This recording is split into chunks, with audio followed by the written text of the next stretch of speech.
போகாதுன்னு சொன்னாரு. போன பிறகு பட்டயத்தை எடுத்துட்டு வந்தாரு. 3வது தடவை சரி நீ போகக்கூடாதுன்னு சொன்னாலும் நீ போத்தான் செய்வ. ஆனா ஒண்ணு மட்டும் செய், நீ என்ன பண்ணாத, போய் அவங்கள சபிச்சிடாதே. நல்ல கவனிங்க. நேர வேகமாக நான் முடிக்கிறேன். பாலாக்கு எங்கே வர வந்தான் தெரியுமா? பவுண்டரி எல்லையோட லாஸ்ட் ஏரியா இருக்கும்ல மோவாபில், அதுக்கடுத்து வரக்கூடாது அவன். அந்த இடம் அர்னோன் நதியினுடைய ஓரம் வர எவ்வளோ பெரிய வார்ம் வெல்கம். வந்துட்டு ரூமில் போய் குடியேற்றின பிறகு ஆடு மாடு அடித்து குழம்பெல்லாம் வச்சு கொடுத்து சாப்பிட்டு என்ன பண்ணணும்? ஆடு மட்டும் இல்லை, ஆடும் சொல்லுங்க, ஆடும் மாடும். நான் சொல்றது பொய்னா அடுத்த 2 வசனத்தில் இருக்கு. எத்தனைன்னு பாருங்க. ஆமாம், அவனுக்கு இல்லை தம்பி, அதுக்கு மேலே முன்னாடியே இருக்கும். நைட்டு சாப்பாடெலாம் முடிஞ்சுதான் அப்புறம் இதெல்லாம் வரும். அந்த முன்பகுதியில் பாருங்க. நான் ஆவலோட அடுத்த வசனத்தில் பாருங்க. அடுத்த வசனத்தில் பிழையாம் பாலாக்கை நோக்கி ஆடு மாடுகளை அடித்து என்னவா வரவேற்பு விருந்தெல்லாம் எப்படி இருக்கும்? முதல்ல அப்படித்தான் போகும். அடுத்து கோழி அமுக்கின மாதிரி பிடிச்சிடும். வாங்க வாங்க வாங்க வாங்க உள்ள வாங்க உள்ள வாங்க. முதல்ல நம்ம ராஜா, அப்புறம் அவன் ராஜா. முதல்ல நம்ம தான் விஐபி, அப்புறம் யார் விஐபி ஆயிடுவான்? அவன் விஐபி. இப்போ பாருங்க, இவன் கொடுத்த ஆடு மாடுகளை சாப்பிட்டு, அதனால தான் கர்த்தர் பெத்தேலிருந்து ஒரு தீர்க்கதரிசி அனுப்பி, நீ அங்கே போய் சாப்பிடக்கூடாது, தண்ணி குடிக்கக்கூடாது, போயினியா நான் சொன்னியா டக்குன்னு வந்துருன்னு. கடைசியில் யார்கிட்ட மாட்டினான்? ஒரு தீர்க்கதரிசிட்ட மாட்டினான். ஆபத்து எங்கிருந்து தான் வருது? நிறைய பிழையாம்கள் சுற்றி கொண்டிருக்கிறாங்க, நிறைய கிழட்டு தீர்க்கதரிசிகள் சுற்றி கொண்டிருக்கிறாங்க, நிறைய பேர் வாழ்றதுக்காக இன்னைக்கு ஊழியம் செய்கிறவங்க இருக்காங்க. நீங்கள் ரொம்ப கவனமாக இருக்கணும். இவ்வளோ கொண்டு வா உனக்கு செய்கிறேன்னு சொன்னால் அவன் பேர் பிழையாம். சத்தியத்தை என்னடா சத்தியத்தை விற்கிறேன்னு கேட்டால் அவன் தேவனுடையவன், அவன் பேர் பினகாஸ். இவ்வளோ கொண்டு வா உனக்கு என்ன வேணாலும் செய்யலாம்ங்கிறான்னா அவன் பேர் யாரு? அதனால தான் எவ்வளோ காஸ்ட்லியான தீர்க்கதரிசியாக இருந்திருக்கான். ஒவ்வொரு தடவை அவனுக்குள்ள ஆவி வரணும்னா 7 பலிபீடம் கட்டணும், 7 ஆடு அடிக்கணும், 7 மாடு அடிக்கணும், அப்புறம் தான் ஒரு ஆவியில் நிரம்புவார். ஆனால் நல்ல வேளை நிரம்பினதெல்லாம் நமக்காகவே மாறிடுச்சு. ஒரு அல்லேலூயா சொல்லுங்களேன். அல்லேலூயா.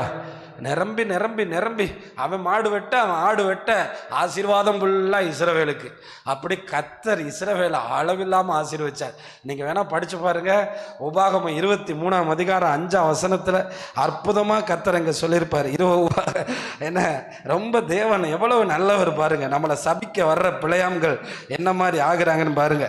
23ஆம் அதிகாரத்தில், நீங்கள் எகிப்து தேசத்திலிருந்து புறப்பட்டு வருகிற வழியிலே அவர்கள் அப்பத்தோடும் தண்ணீரோடும் உங்களுக்கு எதிர்கொண்டு வராதது நிமித்தமும் உன்னை சபிக்கும்படியாய் மெசபதோமியாவின் ஊராகிய பேத்தோரில் இருந்த பேயோரின் குமாரன் பிழையாமுக்கு கூலி பேசி அவனை அழைப்பித்தது நிமித்தமும் இப்படி செய்ய வேண்டும்.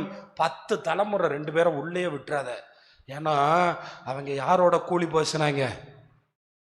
அவன் உன் தம்பி, உன் அண்ணன், உனக்கு அவன் சகோதரன், உன்னை வரவேற்றிருக்கணும். அவன் உரிமையை அவன் வரவேற்கலை. அவன் ஆண்டவர் 10 தலைமுறை இவங்க 2 பேரையும் உள்ளே வரக்கூடாதுன்னு சொன்னதுக்கு காரணம் யார்? பிழையாமோட கூலி பொருத்தினதுனால ஆண்டவர் சொல்லிட்டு, உன் தேவனாகிய கர்த்தர் பிழையாமுக்கு செவி கொடுக்க சித்தம் இல்லாமல் உன் தேவனாகிய கர்த்தர் உன்மேல் அன்பு கூர்ந்தபடியால் சாபத்தை என்னவா மாத்தினாரா? ஆசீர்வாதம்.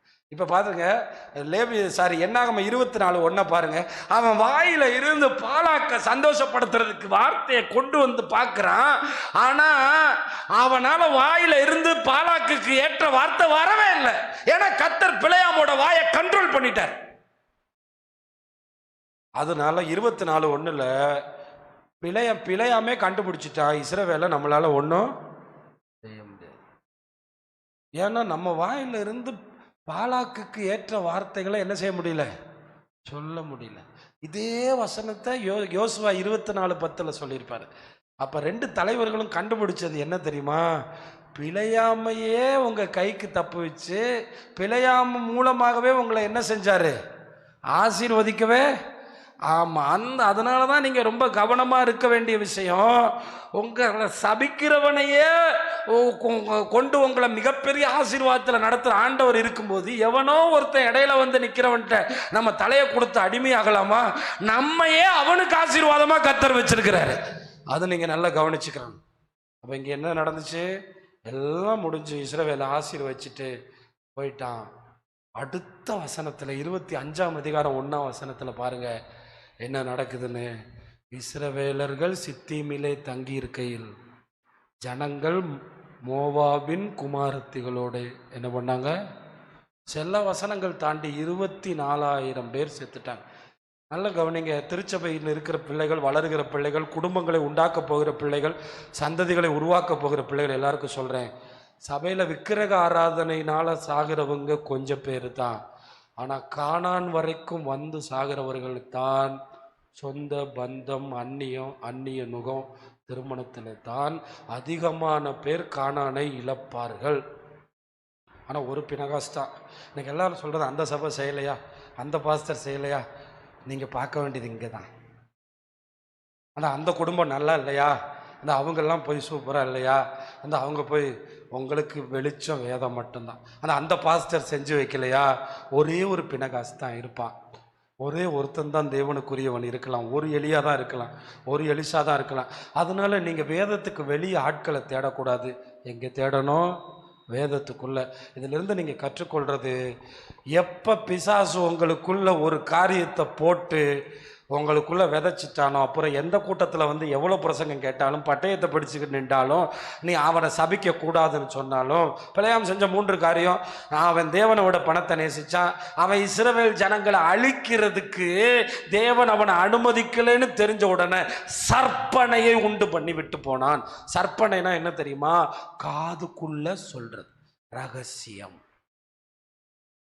ஆமா, இப்ப இது நிமித்தம் உங்களுக்கு ஒரே ஒரு விஷயத்த சொல்றேன். பிழையாம் பாலாக்கினால் வஞ்சிக்கப்பட்ட பிழையாம்கள் சர்ச்சுக்கு வருவாங்க, பாட்டு பாடுவாங்க. ஆனால் ரகசியமாக தேவனுக்காக நிற்க முடியாமல் வீழ்ச்சி அடைவாங்க. இதை நீங்கள் கண்டிப்பாக, அவங்க ஒரு இடத்துல போவாங்க, சைன் பண்ணுவாங்க, அவங்க ஒரு இடத்துக்கு போவாங்க, தங்களை ஒப்பு கொடுத்துருவாங்க. ஏன்னா அவங்களால தைரியமாக அவங்க சற்பனையினால் விழுவார்கள். ஆனால் வெளியே பார்த்தா அவங்க ஆண்டவருக்குள்ளே இருப்பாங்க, ஆனால் அவங்க சற்பனையில் மாட்டிக்கிடுவாங்க. இதானே நடந்துச்சு. அப்போ வெளியே பார்த்தா கிறிஸ்தவங்க மாதிரி இருப்பாங்க, அவங்க சற்பனையில் மாட்டிக்கிட்டாங்க. இதனால்